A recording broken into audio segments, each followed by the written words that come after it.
Hey guys, we have Joe Amditis today. For this PCC, we have an auto-generated transcript for this audio. So the link to it will be in the description below. Go check it out. Just state your name and your occupation. My name is Joe Amditis, and I am the Associate Director of the Center for Cooperative Media at Monclair State University. And what are some of your best writing pieces? My best writing pieces? Like what was something I'm most proud of Yes, writing? yes. Oh, well, I guess, let me clarify. I do write, and I have written things a lot. I mean, research and stuff like that. But we support journalism, so we help local journalists in New Jersey. We train them, we provide them with resources, we do grant programs to help them, launch programs of their own. But I'm not like a journalist in that sense. I don't know if you assumed that I was, or if that was sort of what you thought going into this. Oh, that's fine. I wasn't really sure. I asked Emily and she just said this is what it is. So that's fine. I still have other questions though. Okay. Well, I will say that one of the things that I am proud of that we've done there is I've worked on a couple of research projects for various organizations, including the Center for Cooperative Media, about the state of journalism, especially on the business side, and how it can sustain itself. I don't know if you know this, but journalism has sort of taken a beating over the last decade and a half or so, 20 years, especially on the business side, and it's very difficult to pay for journalism right now because of the traditional ad revenue model that it's based on has taken a big hit. So we've tried to do a lot of work around membership and shifting towards audience revenue and trying to get local people to support journalism as opposed to just having it rely on. Sorry about that. That's fine. And what are some daily tasks that you have to complete for your specific job? So one of the daily tasks I do every morning is I edit and I produce a daily news roundup newsletter. So it goes out to people all over the state. I work with a freelancer, Jeanette Beebe, who scours the entire news ecosystem of New Jersey every night and finds the stories that are most important, most relevant to New Jersey residents. And then in the morning at 6:45, I wake up and I edit that newsletter. We send it out, and we actually do a bunch of those over the course of the week. We also do another newsletter called The Local Connection, which takes national stories and boils them down and shows journalists and other writers how to turn them into local stories. So it's a lot of newsletter stuff, actually. But then also I have calls with journalists and publishers and editors from all across the state on a daily basis, trying to help them with various problems that they face, connect them with experts or topics, and researchers that are covering things that they're interested in, so that they can figure out how to do their work better or more efficiently. Wow, that's really cool. Sounds like you do a lot at the same time. So would you consider that you would need to be good at multitasking for your job? Yeah, a lot. So my job is kind of weird like that because not only am I doing all that, but I also do the graphic design for the center. I also do all the audio editing and things like that. So we're doing a State of the Media podcast series, and so I have to record and then edit and produce that. And then I also like we do virtual events as well, so trainings and stuff like that, and convening. So I also run all those. So it's I have to know how to do a lot of different things. It's not one. There's really no one thing.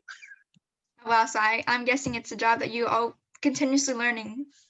Yeah, I have to. Yeah, exactly. I have to. It's funny because that's I feel like I'm very lucky that I found a job like that, because I could never really pick one thing when I was in school that I wanted to do.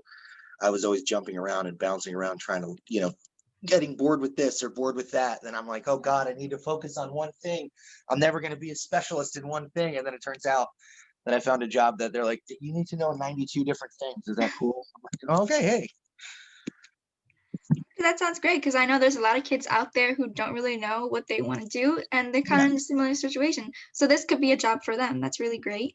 And yeah. then what are some pros to your job? Well, number one, especially in the face of a pandemic, I can do it remotely. A lot of my job can be done remotely. And I get to interact with all different kinds of people, which I really like.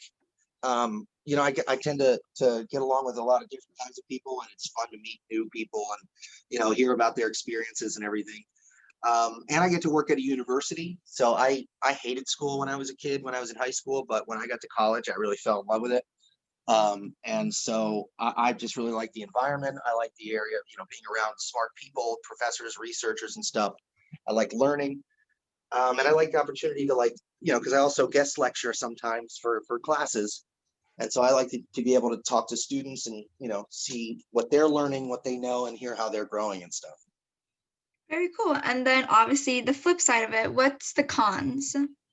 So the cons are that it's a lot. It's a lot all the time. It's I got to juggle a bunch of different things in my head and try to stay organized and keep things, straight. And again, going back to the work from home thing, the fact that you can work from home can be a little bit stressful too, because now I work at home and I'm home when I'm at work, and it's just I never leave. And this is just my apartment. I have a small apartment, and like 30% of it is my office, essentially. It's in my kitchen, it's in my living room. I just never leave work. So it's a very compact situation. And I guess the con would be that, it's you're constantly, exposed to the news all the time, which if you have been paying attention at all to the news, can be a little stressful. Yes, definitely. Just a little bit, but yeah, I mean, there's not too many cons. This is definitely the best job I've ever had. I worked before this. I've had like 15 different jobs in like warehouses. I was a truck driver for a while. Worked on an assembly line, McDonald's, pizza delivery, like I worked at a taste testing lab for 4 years. Like, Oh, that's cool. this is definitely the best job I've ever had. There's very little manual labor involved, which I appreciate.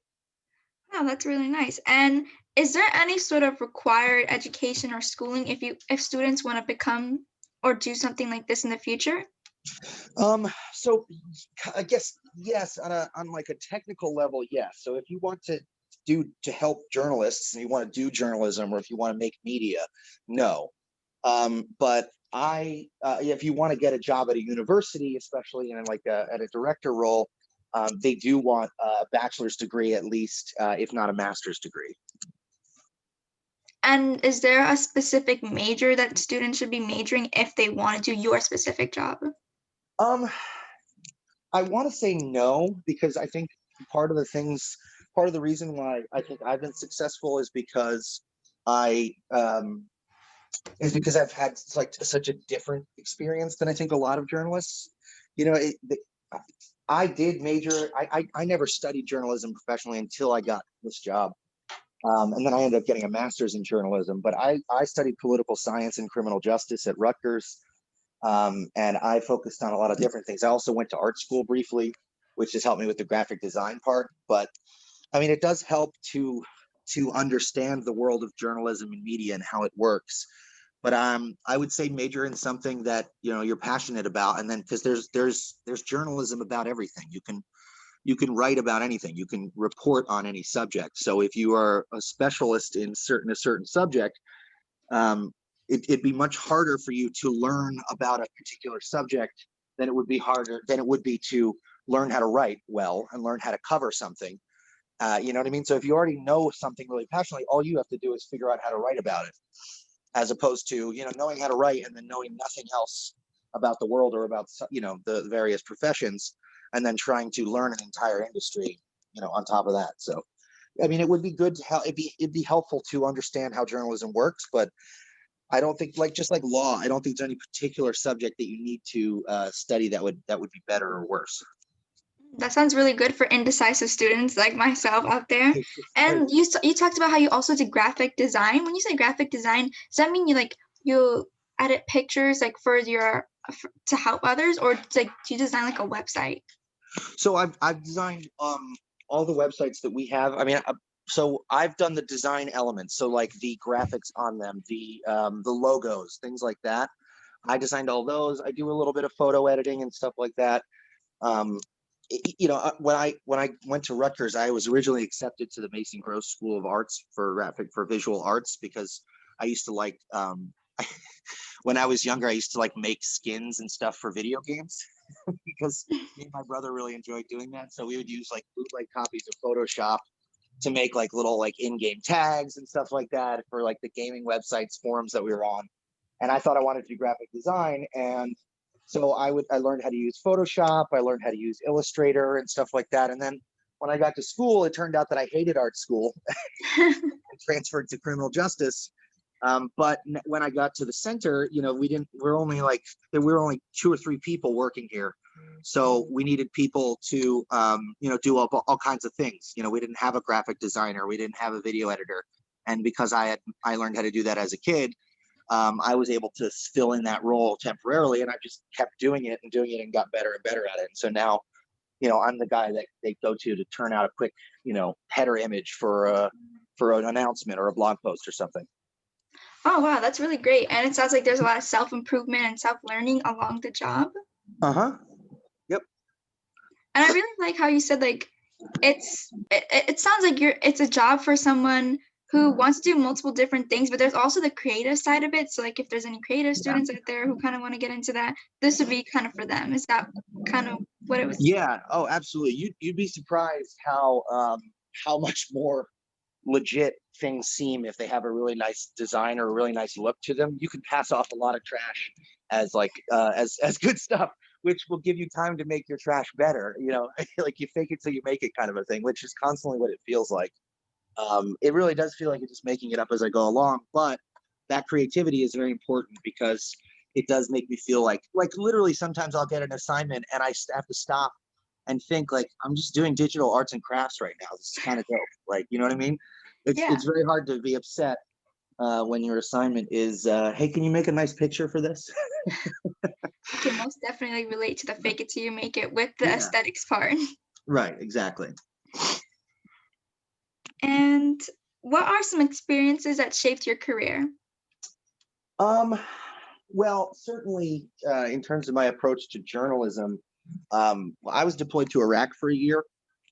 So I went over there with the Army and came back and did a lot of interrogating of like the motives of what we do overseas, and imperialism and all of the the horrible things that the United States does under the guise of like freedom and democracy. And so I was able to connect that and start looking into what role the media plays in selling those kinds of adventures, if you will.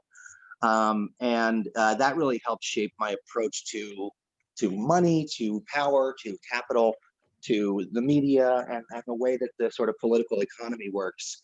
And that led to trying to apply that sort of perspective to other areas of the professional environment as well. So that was really formative in that way, and that set me down on a path to take a second look at things when people say, oh, this seems like the obvious choice, and then you say, well, hold on, let's take a look at who's saying this, why are they saying this, what do they have to gain when they say this, that kind of a thing. So really to understand political economy, that really helped, especially when it comes to dealing with like national media. That's very cool, and the different perspective there. I like that. And what are some ways that you can manage the stress of the deadlines and all these different things that you have to do? That's a great question. I wish I had a better answer. Therapy for one. Therapy is always a good idea. But I think, I think you just have to remember and take a step back sometimes that the world's not going to end if you don't get a certain deadline. You're not going to get fired for one mistake. You want to keep your mistakes to a minimum, but you also got to remember, that the people who are giving you assignments are human, and it's important to communicate with them about what your needs and your capabilities are. And if they are a good person, they will listen to you, and if they're a good leader, if they're a good manager, they'll listen to you. And luckily, I do have one. they'll listen to you and they'll try to work with you. I mean, that within reason. You got to make sure that you're not, abusing that and trying to just use that as an excuse to be lazy, which we all do at times. But yeah, I mean, we've been in pandemic for like a year now. There's all kinds of things, upheavals happening all over the place, and sometimes you just have to accept that, hey, I'm gonna be a couple of days late on this graphic for a webinar we're doing. Sorry, the world is collapsing around me. The graphic is going to be late. You know what I mean? But really, I mean, it is more for me. I have to rely a little bit more on like discipline than motivation, which I like to say, because a lot of times people just are waiting around to be motivated to get stuff done, and that kind of like emotional power sort of like comes and goes. It can be fleeting. So I try to build routines and rely on like discipline and repetition to just sort of like get in a mindset to do things, whether or not I'm excited about them or not. It doesn't always work, but it does sometimes. So that's the best thing I've come up with. Yeah, and procrastination, deadlines, those are all things that everyone faces, and students are just going to have to learn to get over it, or like you said, the self-discipline part. Yeah, it's So easier said than done. Oh, sorry. What was I that? said it's easier said than done, that's all. Yes, definitely. And are there any particular extracurriculars that students should join if they want to do what you do? Yeah, definitely just go out there and start creating your own media. I mean, join photography club, join the school newspaper, join local, volunteer at local organizations. Like I said, journalism is actually really easy to learn. Actually, it's not a super complicated set of skills that you have to learn. It is hard to learn to do it really well, but that comes with practice and repetition. But I would say get involved in the community, because the community is really what makes journalism possible. So if you know the people that you in your community, if you have relationships with them, then the journalism part is just going to end up telling stories. Which, if you're inclined towards journalism and media, then you're already that's already your thing to a certain extent. I would imagine you wouldn't get into journalism if you hated telling stories. So you already have a passion or an interest in that. The hard part is going to be telling stories well and making sure that the stories that you tell are representative of the people that you're serving. So I would say get involved in your local community, the food bank, local civic organizations, go to couple meetings, go to town council meetings, things like that. Get familiar with the systems and the relationships that make up a community. And that is the kind of thing that will be way more valuable down the line. In addition to joining the photography club, joining the yearbook or the newspaper. Okay, that's really great. I'm sure a lot of students will find that helpful. And then what are some skills that are needed for your job? Well, multitasking is one, like we discussed. Stress management, people skills, learning how to have conversations and listen to people, and hear not just what they want and they need, but like how they're discussing it, and how to manage conflict. Collaboration is a huge one. That's something we preach all the time here. You want to be able to work well with others and be able to understand different preference structures and what people need, what they want, what skills they have to bring to the table. And then obviously writing and communication skills are huge. If you can't communicate what you need, or if you can't find a way to tell people, what you're trying to say, then it's going to be a little tough to do the rest, which is, really important. And I know a lot of students have fears of public speaking, myself included.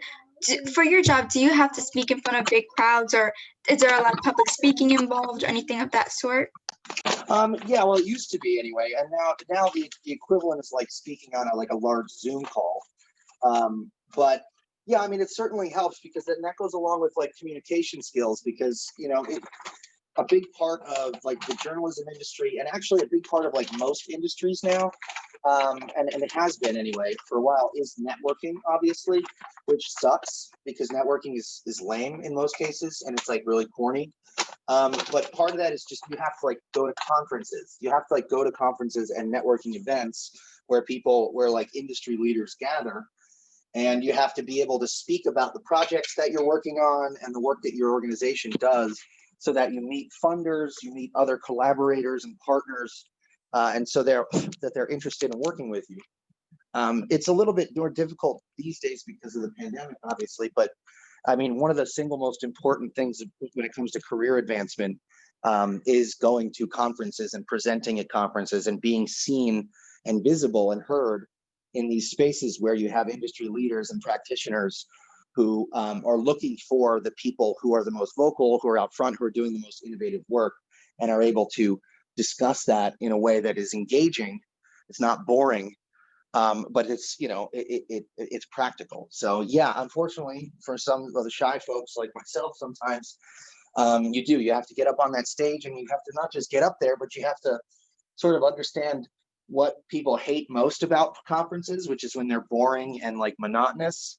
And you have to find a way to like flip that and give them something that's human, that they can relate to, and that is like engaging. So yes, public speaking and presentation is a big part of it. And lastly, you mentioned earlier when we were speaking that you helped like journalism like with resources. Can you just elaborate a little bit more on that? Yeah, so one of the big things, especially with local journalists, I'm talking like entrepreneurial, like startups, people who like start their own news website in their hometown or whatever.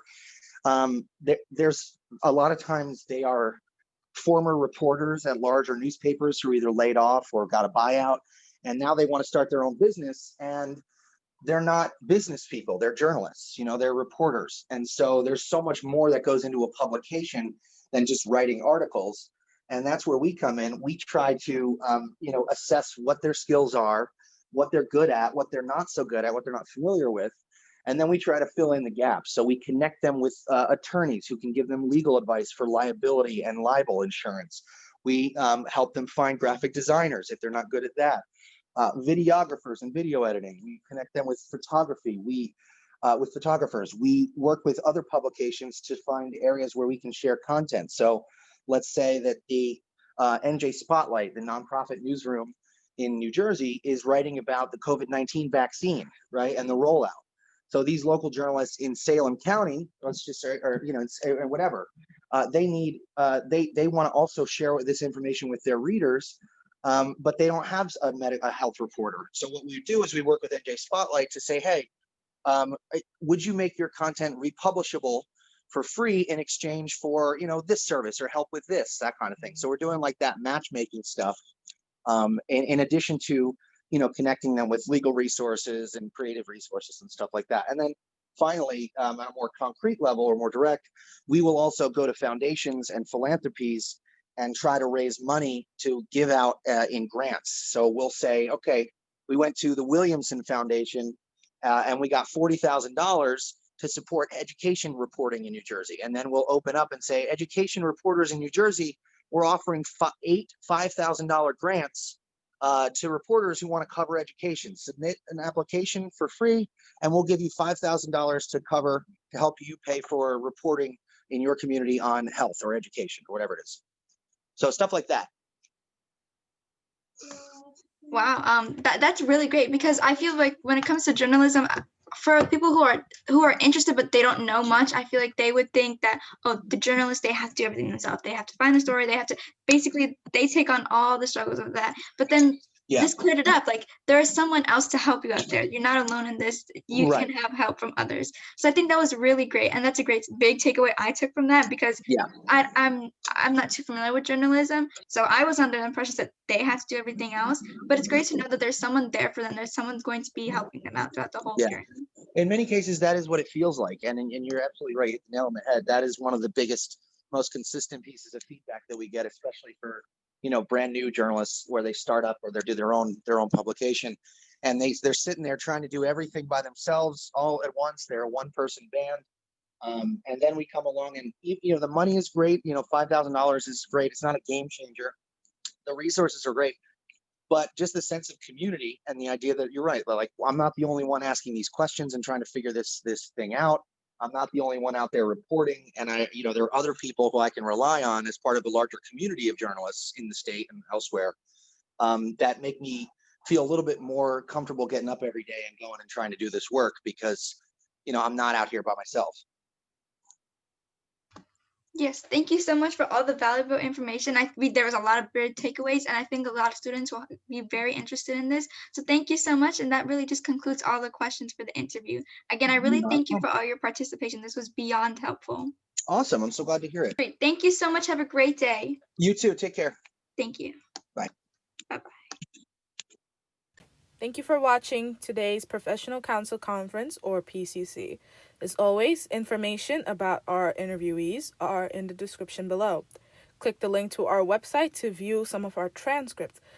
Please note that only PCCs that were responded with documents or PCCs that are short may have transcripts. Follow us on Instagram for other information about volunteer opportunities and fundraisers that we host. Email us for questions, comments, or concerns at studentguidancecommittee@gmail.com. Thank you for watching and see you next time.